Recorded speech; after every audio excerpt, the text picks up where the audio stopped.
श्री गणेशाय नमः।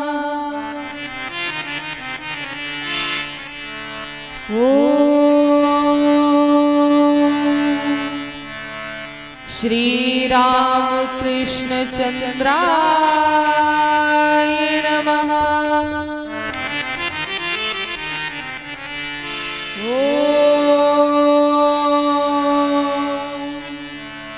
श्री गुरुवे नमः। शुक्लांबरधरं देवं शशिवर्णं चतुर्भुजं प्रसन्नवदनं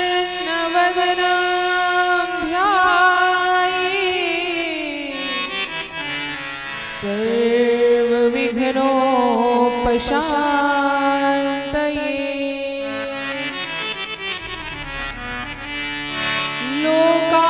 लोकाभिरामं रणरङ्गधीरं राजीवनेत्रं रघुवंशनाथं कारुण्यरूपं करुणाकरं श्रीरामचन्द्रं शरणं प्रपद्ये। कर्पूरगौरं करुणावतारं संसारसारं भुजगेन्द्रहारं सदा वसन्तं हृदयारविन्दे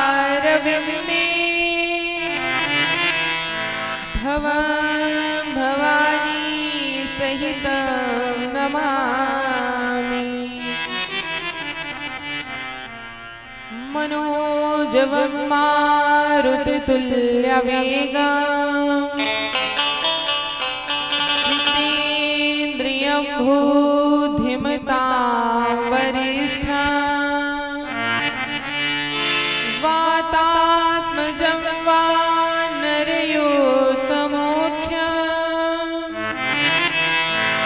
श्रीरामदूतं शरणं प्रपद्ये। भक्ति भक्त भगवंत गुरु चतुहनाम वपुए तिनके पद वंदन किए नासक विघ्न अनेक।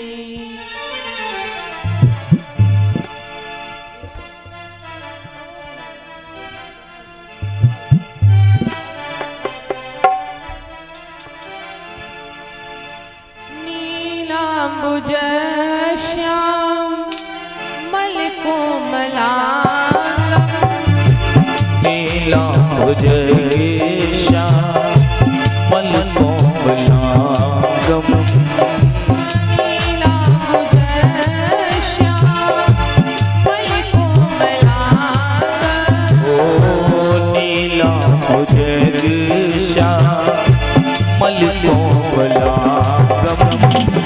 सीता समारो पितृवान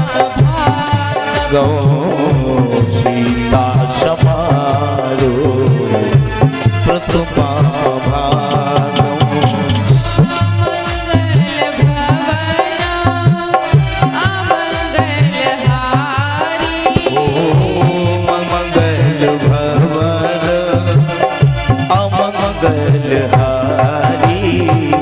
द्रवहु सुदशरथ अगर बिहारी द्रवहु सुदशरथ अजय बिहारी मंगल भवन अमंगलहारी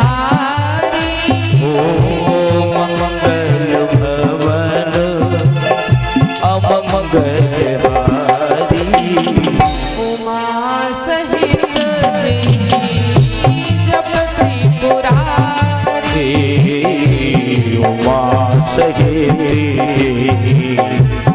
जपत पुरारी।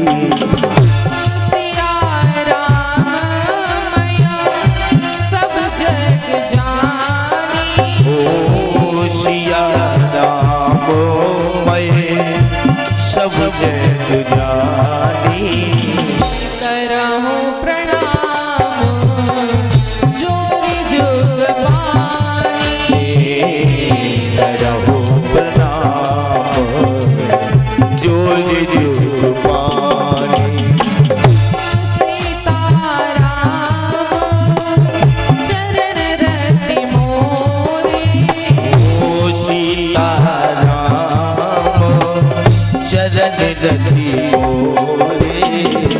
अनुदिन बढ़ाऊं अनुग्रह तोरे। अनुदिन बढ़ाहु अनुग्रह तोरे। जय जय जय हनुमान गोसाई। ओ जय जय जय हनुमान गोसाई। कृपा करो गुरु शिव विनाई। कृपा करो गुरु देव विनाई। गुरु पद पद्म परागा। गुरु पद पद्म परागा। सुरुचि सुबास सरस अनुरागा। सुरुचि सुभाष सरसी अनुरागा। सुरुचि सुबास सरस अनुरागा। सुरुचि सुभाष सरसी अनुरागा। बोल दे श्री आनंद कंद भगवान की जय हो।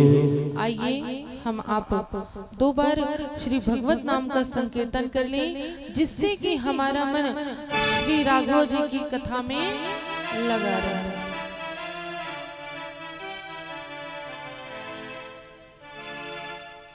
सिया राम जय जय राम।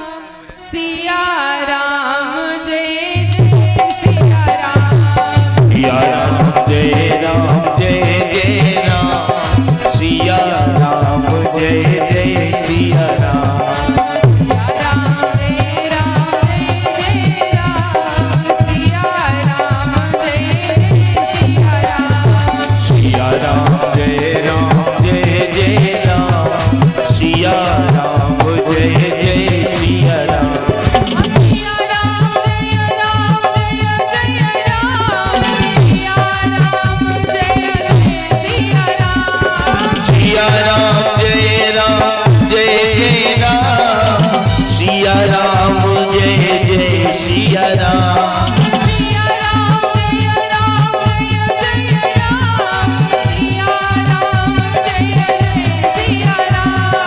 सिया राम जय जय राम। सिया राम जय जय सिया राम। सिया राम जय जय राम। सिया राम जय जय सिया राम। सिया राम जय जय राम। सिया राम जय जय सिया राम। सिया राम जय जय राम। सिया राम जय जय सिया राम। सिया राम जय जय राम। सिया राम जय जय सिया राम। सिया राम जय जय राम। सिया राम जय जय सिया राम। सिया राम जय जय राम। सिया राम जय जय सिया राम। सिया राम जय जय सिया राम। बोल दे श्री आनंद कंद भगवान की जय। श्री सीताराम जी सरकार की जय। श्री गंगा महारानी की जय। श्री यमुना महारानी की जय हो श्री सरस्वती महारानी की जय हो श्री प्रयागराज महाराज की जय हो श्री कामतानाथ जी सरकार की जय हो श्री चित्रकूट धाम की जय हो श्री सिद्ध बाबा सरकार की जय हो श्री ठाकुर बाबा सरकार की जय हो श्री यज्ञ नारायण भगवान की जय हो श्री हनुमान जी महाराज की जय हो। कहाँ से जयकारा लगे, इतनी गरम गरम हवा चल रही है। सब तो गरम हवा के डर से आधे तो कान बांध के आए हैं और जो नहीं बांध के आए वो ऐसे कान में रखे हैं। तो कहाँ से सुनाई दे कि जयकारा लगाना है कि कीर्तन करना है? ऐसा ही है क्या? इतना मोटा पटका कान में बंधा हुआ, कहाँ से सुनाई दे कि जयकारा लगाना है कि क्या करना है? आज देखिए कथा का विश्राम दिवस है। कल से आप लोगों की छुट्टी, ना कीर्तन करने के लिए कहेंगे ना जयकारा लगाने के लिए कहेंगे। कल से आप लोगों को धूप में परेशान नहीं करेंगे, चिंता मत करिए। आज का समय है, बहुत गई थोड़ी बची और थोड़ी भी अब जाए। बहुत 6 दिनों तक हम आपने श्री राम जी की कथा में गंगा में डुबकी लगाई। आज इस कथा का विश्राम दिवस है। बहुत लोग कहते हैं कि आज से कथा खत्म हो जाएगी। कथा कभी नहीं खत्म होती। हरि अनंत हरि कथा अनंता, ये ऐसी कथा है जो कभी समाप्त नहीं हो सकती। तो कथा का केवल हम आप विश्राम करते हैं, कभी कथा खत्म नहीं होती है कि आज से अब कथा खत्म हो गई, ये गलत है। कथा आज से विश्राम हो जाएगी और फिर कहीं यहीं से किसी अन्य जगह पर यही कथा चलेगी, या आप ही के नगर ग्राम में फिर ये कथा चलेगी। और जो चीज खत्म हो जाती है वो दोबारा थोड़ी ना मिलती है क्या? मिलती हो तो बताइए, नहीं मिलती ना। इसलिए कथा का विश्राम होता है। आज हम आप इस श्री राम महायज्ञ के आज कौन से दिवस में एकत्रित हुए हैं, किसी को याद नहीं। क्या करें महाराज, इतनी गर्मी है, गर्मी के कारण सब भूल जाता है कि कथा का कौन सा दिन। चलिए अभी हम आपको याद दिला देंगे कि कौन सा दिन है। अनंतानंत कोटि ब्रह्मांड नायक परात्पर ब्रह्म श्री राघव जी के चरणों में बारंबार प्रणाम। भूत भावन भोलेनाथ जी के चरणों में शत शत नमन। अनंत बलवंत श्री हनुमंत लाल जी के चरणों में बारंबार प्रणाम। गोस्वामी तुलसीदास जी के चरणों में शत शत नमन। श्री गुरुदेव जी के चरणों में बारंबार प्रणाम। एवं आप सभी कथा प्रांगण में पधारे हुए भाई बंधु माता बहनों सभी को सादर जय श्री राम। ना कुछ से हाथ जोड़ने तक तो आ ही गए। शायद अगली कहीं कोई और व्यास जी आएंगे तो शायद है कि जय सीताराम बोलने लग जाएगा। अच्छा, शर्म आती है क्या जय सीताराम? कोई सुन ही नहीं रहा है। गर्मी इतनी है, इतनी गर्मी है कि जब हमारे वादक भाई साहब लोग को कीर्तन कितनी जल्दी थी, हमारे गर्मी की बस जल्दी जल्दी बस कीर्तन करो, फ्री हो जाओ गर्मी में। तो अब आप लोग तो गर्मी बनती है भाई लगना। अच्छा ये बताइए, आप लोगों को सीताराम बोलने में शर्म आती है क्या? किसको किसको शर्म आती है? हाथ उठाइए। हाथ तो किसी के नहीं उठे। अब बोलता कोई है नहीं, समझ में नहीं आ रहा है कि आखिर बात क्या है। सीताराम बोलने में बोलना भी किसी को नहीं है, हाथ भी किसी को नहीं उठाना कि हमें अच्छा नहीं लगता सीताराम। जिसको जिसको सीताराम अच्छा लगता होगा वो प्रेम से बोलेगा जय श्री राम। अब आनंद आया। हम आप सभी इस श्री राम महायज्ञ के पावन अवसर पर श्री सप्त दिवसीय श्री राम कथा के आज विश्राम दिवस पर एकत्रित हुए। यह कथा आपके नगर ग्राम में निरंतर 6 दिनों से चल रही है और आपके नगर ग्राम में श्री राम महायज्ञ आज 7वां दिवस है, 8वां दिवस है, आज 8वां दिवस है यज्ञ का। कल श्री राम महायज्ञ की पूर्णाहुति भी है और भंडारा भी। कल पूड़ी मिलेगी पाने को, पूड़ी मिलेगी और क्या बूंदी मिलेगी और क्या मिलेगा, सब्जी मिलेगी, सब्जी मिलेगी। बस दक्षिणा नहीं मिलेगी, दक्षिणा देनी पड़ेगी।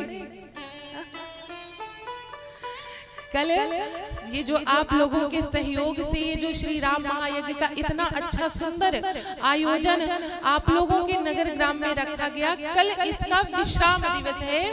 कल श्री राम महायज्ञ की पूर्णाहुति और भंडारा और आज श्री राम कथा की पूर्णाहुति, अर्थात आज से श्री राम कथा विश्राम हो जाएगी।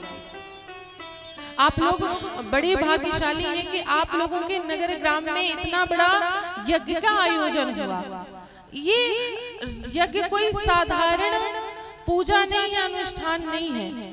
कहते हैं कि जिस भूमि पर एक बार यज्ञ हो जाता है उस भूमि पर सदा के लिए भगवान विराजमान हो जाते हैं, देवता विराजमान हो जाते हैं।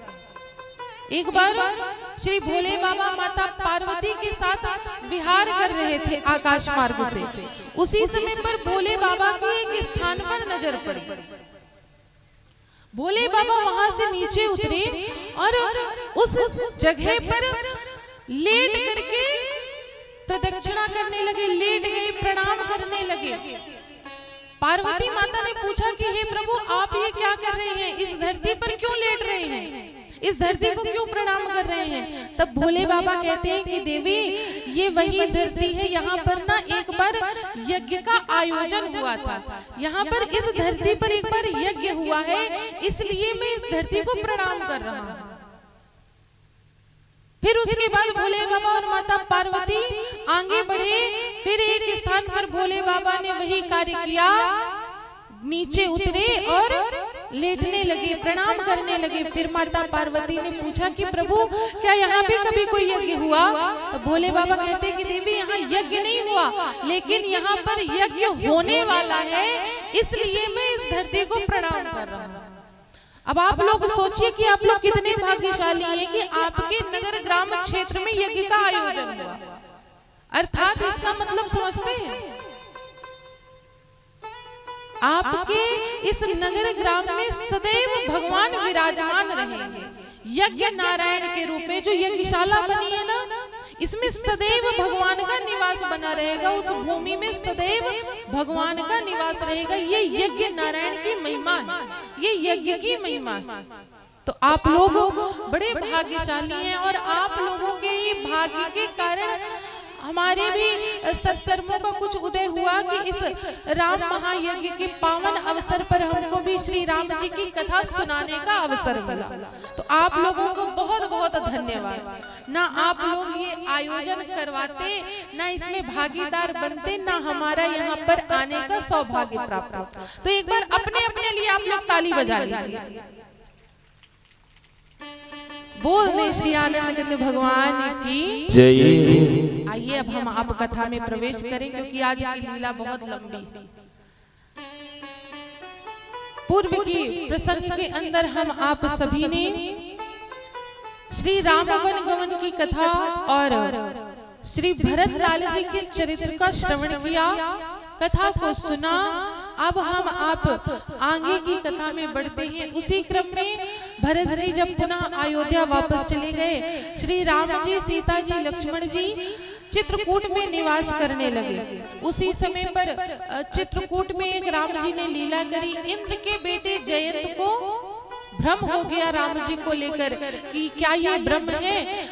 उनके बल की परीक्षा लेने के लिए जयंत आया और जयंत ने कौवे का वेश धारण किया और माता सीता के चरणों में प्रहार करके भाग गया। जैसे ही राम जी ने जयंत को देखा तो राघव जी ने जिन तिनकों से भगवान माता सीता जी के लिए आभूषण बना रहे थे, उसी एक तिनके को जयंत के पीछे छोड़ दिया। अब जयंत पूरी सृष्टि में भ्रमण करने लगा कि मुझे इस बाण से कोई बचा ले, लेकिन पूरी सृष्टि में उसका किसी ने साथ नहीं दिया, किसी ने सहायता नहीं करी। तब मार्ग में जयंत को नारद जी मिले और नारद जी की आज्ञा से, उनकी कृपा से पुनः जयंत राम जी के शरणों में गया और राघव जी ने यहाँ पर जयंत को क्षमा किया और जयंत की एक आंख पर उस बाण का प्रहार किया, जिससे कि जयंत एक आंख का हो गया। तब से ना सारे कौवों के होते तो दो आंख दिखाई देती हैं, लेकिन एक में रोशनी नहीं होती, एक ही आंख से देख सकते हैं कौवे। इस प्रकार यहाँ पर राम जी ने जयंत जी का कल्याण किया। उसके पश्चात आगे बढ़े, अत्रि मुनि जी से मिले। अत्रि मुनि जी से मिलते हुए सरभंग ऋषि जी के यहाँ पर गए, सरभंग ऋषि से मिले, सुतीक्षण ऋषि से मिले और सबसे मिलते हुए भगवान आ गए कहाँ? पंचवटी। पंचवटी आए, पंचवटी में निवास करने लगे। उसी समय पर पंचवटी में आकाश मार्ग से रावण की बहन शूर्पणखा घूम रही थी। कल हमको लगता है शायद रामलीला में आप लोगों ने शूर्पणखा कि नाक कान कैसे कटी देखा होगा। कौन कौन कल आया था रामलीला देखने? देखी कैसी कटी? अच्छी कटी कि बुरी कटी? बिना नाक और कान के कैसी लग रही थी शूर्पणखा? अच्छी लग रही थी ना, बड़ी सुंदर लग रही हो।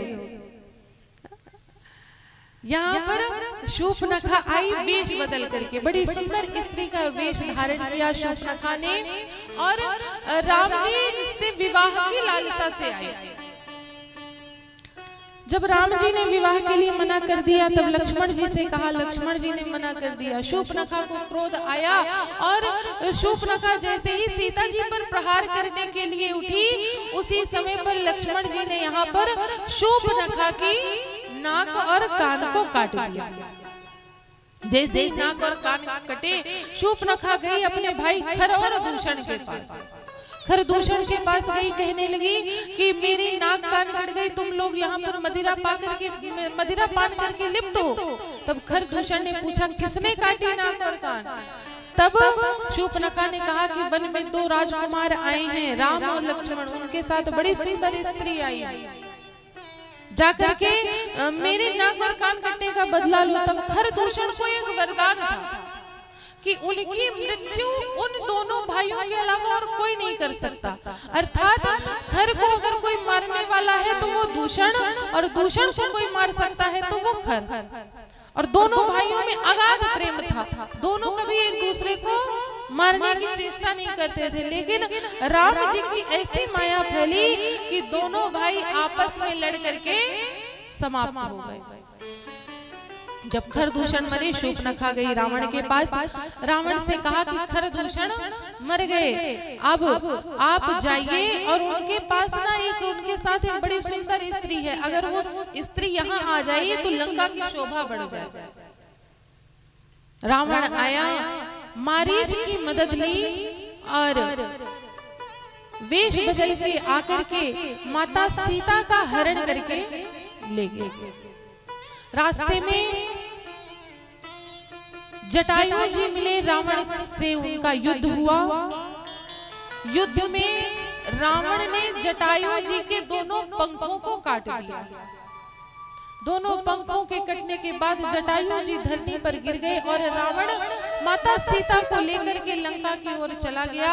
इधर जब राम जी लक्ष्मण जी कुटिया में आए तो देखा सीता जी को ना पा करके व्याकुल हो गए और जंगल में ढूंढने लगे।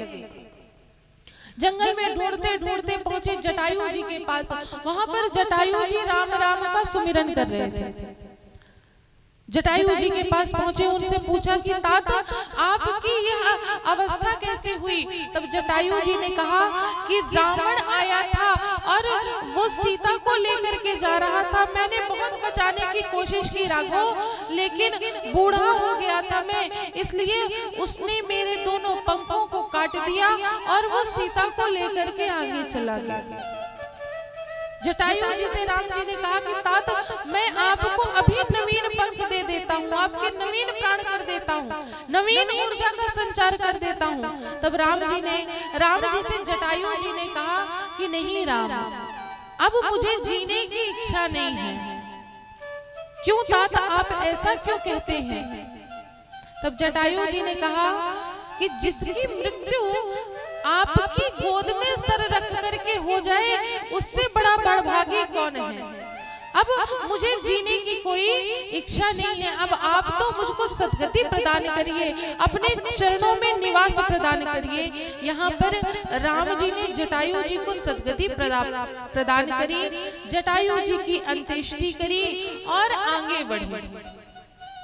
अब आगे बढ़े तो आगे उनका राम जी का कोई इंतजार कर रहा है, और वो आज से नहीं बाल्यावस्था से उनका इंतजार कर रही है, और बाल्यावस्था से इंतजार करते करते उनकी वृद्धावस्था आ गई। वो कौन है?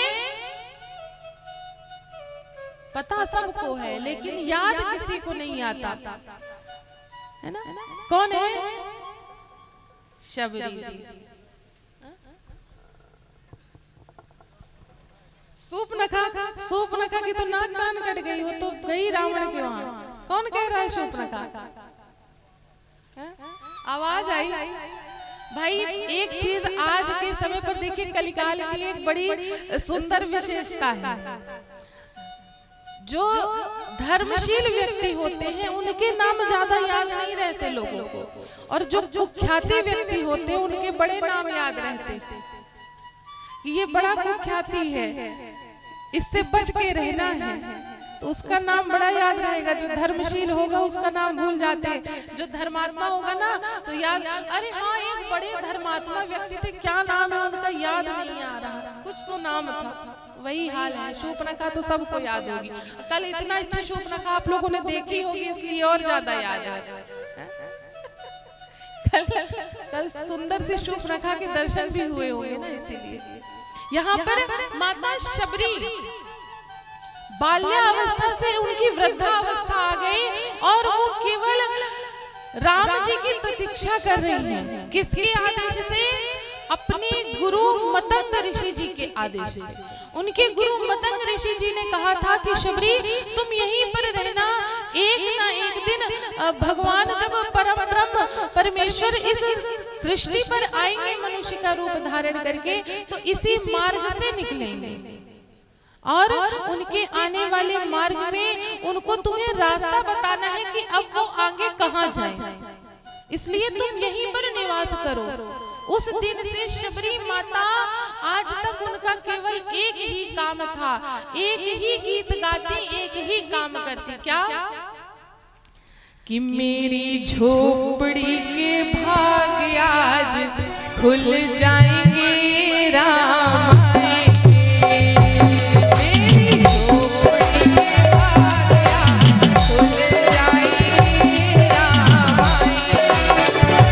मेरी झोपड़ी के भाग आज खुल जाएंगे, राम आएंगे। मेरी झोपड़ी के भाग आज खुल जाएंगे, राम आएंगे। मेरी झोपड़ी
किसकी किसकी इच्छा है कि कभी हमारे भाग्यों का भी उदय हो जाए और ऐसे ही राघव जी हमारे भी नगर की गली में आ जाए, हमारे भी घर के चौखट पर आ जाए। कौन कौन चाहता है?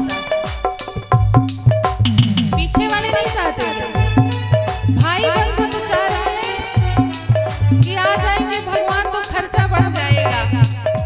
ऐसा है क्या? नहीं, खर्चा नहीं बढ़ेगा, चिंता मत करिए, राघव जी कुछ नहीं खर्चा करवाएंगे। कौन कौन चाहता है कि भगवान उनकी भी कुटिया में आ जाए? पूरे पूरे हाथ उठा करके, इतने से भगवान